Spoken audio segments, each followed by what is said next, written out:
இரும்பாலை அருகே வினோத முறையில் மாவிளக்கு ஊர்வலம். சேலம் மாவட்டம் இரும்பாலை அருகே கீரைப்பாம்பட்டி பகுதியில் அமைந்துள்ள பாப்பாரம் மாரியம்மன் கோவில் திருவிழாவை முன்னிட்டு ஏராளமான பக்தர்கள் வினோத முறையில் ஆள் உயர மாவிளக்கு எடுத்து தங்களது நேர்த்தி கடனை செலுத்தினர்.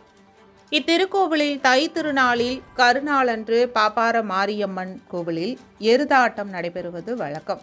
அந்த எருதாட்டத்தின் போது கோவிலில் வாக்கு கிடைத்த பின்பு தை மாதத்தில் கோவிலில் பொங்கல் நிகழ்ச்சி நடைபெறுவதும் வழக்கம்.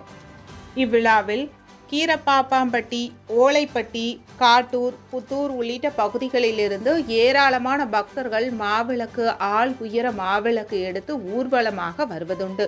கடந்த 7 ஆண்டுகளாக கோவிலில் வாக்கு கிடைக்காததால் இந்த ஆண்டு அருள் வாக்கு கிடைத்ததையொட்டி 500க்கும் மேற்பட்ட கீரைப்பாப்பம்பட்டி பாப்பார மாரியம்மன் கோவிலிலிருந்து ஓலைப்பட்டியில் உள்ள அம்மன் கோவில் வரை ஊர்வலமாக சென்று அங்கு பொங்கல் வைத்து சக்தி அழைத்து வந்தனர்.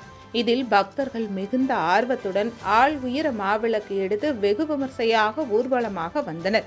இந்த நிகழ்ச்சியானது பார்வையாளர்களை வெகுவாக கவர்ந்தது. இவ்விழாவிற்கான ஏற்பாட்டினை கீரைப்பாப்பம்படி, ஓலைப்பட்டி, புத்தூர், காட்டூர் உள்ளிட்ட ஊர் கவுண்டர், தர்மகத்தா, பொதுமக்கள், விழா குழுவினர் உள்ளிட்டோர் செய்திருந்தனர்.